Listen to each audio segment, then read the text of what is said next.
Morning children. இன்றைக்கி அடுத்த அடர்ப்பிக்கு முறை காந்த பிரிப்பு முறை தான் பார்க்குறோம். இதில் தத்துவம் என்னென்னா, தாது மற்றும் மாசுக்களின் காணப்படும் காந்த பண்புகளின் வேறுபாட்டினை பயன்படுத்தி பிரித்தெடுக்கிறது. அப்போ காந்த பண்புகளின் வேறுபாடு இங்கே எதை மென்ஷன் பண்ணுறாங்கன்னா, காந்தத்தால் கவரப்படும் பண்பு, காந்தத்தால் கவரப்படாத பண்பு, இது 2 பண்பு தான் இங்கே. இப்போ தாதுக்கு காந்தத்தால் கவரப்படும் பண்பு இருந்துச்சுன்னா, மாசுக்கு காந்தத்தால் கவரப்படாத பண்பு.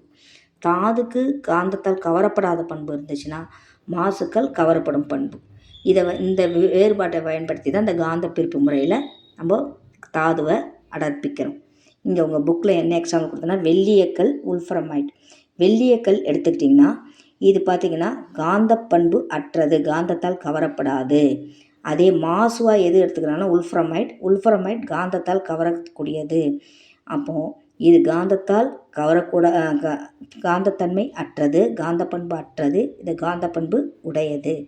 அதுக்கடுத்து இன்னொரு எக்ஸாம்பிள் கொடுத்துருக்காங்க, குரோமைட் தாது. குரோமைட் தாது காந்த பண்பு உடையது. மண்வகை மாசு காந்தத்தன்மை அற்றது. அதே போல் பைரோலுசைட் பார்த்திங்கன்னா காந்த பண்பு உடையது. மண்வகை மாசு எடுத்துக்கினா காந்தத்தன்மை அற்றது. நம்ம பார்த்துக்கோங்க, இந்த தத்துவத்தை நல்லா படிச்சுக்கோங்க. தாதுக்கு என்ன பண்பு இருக்கோ அதுக்கு ஆப்போசிட்டாக எதுக்கு இருக்கும்? மாசுக்கு இருக்கும். இது காந்தத்தன்மை உடையதாக இருந்துச்சுன்னா இது காந்தத்தன்மை அற்றது. இது காந்தத்தன்மை அற்றதாக இருந்தால் இது என்னது? காந்தத்தன்மை உடையதாக இருக்கும்.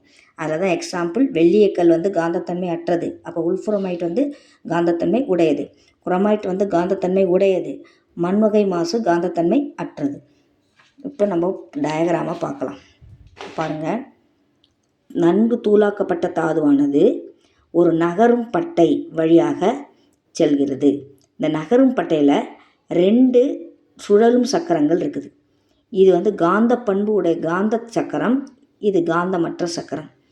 இப்போது இந்த தூளாக்கப்பட்ட இந்த துகளானது உலோக தாது துகளானது இப்படி வரும்போது உலோக துகள்கள் அல்லது மாசு எதற்கு காந்தத்தன்மை உடையதோ அது இந்த காந்த சக்கரத்துக்கு அருகில் விழுது. எதுக்கு எந்த இதுக்கு மாசு அல்லது உலோக துகள்கள் எதுக்கு காந்தத்தன்மை இல்லையோ அது இந்த காந்த சக்கரத்துலேருந்து கொஞ்சம் தள்ளி விழுது. அவ்வளோதாம்மா இந்த மெத்தட். Thank you children. லைக் பண்ணுங்கள், ஷேர் பண்ணுங்கள். ஏதாவது புரியலனா கமெண்ட் செக்ஷனில் சொல்லுங்கள். கொஞ்சம் கொஞ்சமாக பாருங்கள். +1 போர்ஷனுக்கு தான் மெயினாக இம்பார்ட்டன்ஸ் கொடுக்கணும். இப்போதைக்கு டைம் கிடைக்கும்போது இதையும் ஒரு வாட்டி பாருங்கள். இது அடுத்த வருஷத்து போர்ஷன். நீங்கள் மே மாதம் கூட இதெல்லாம் பார்த்துக்கலாம்.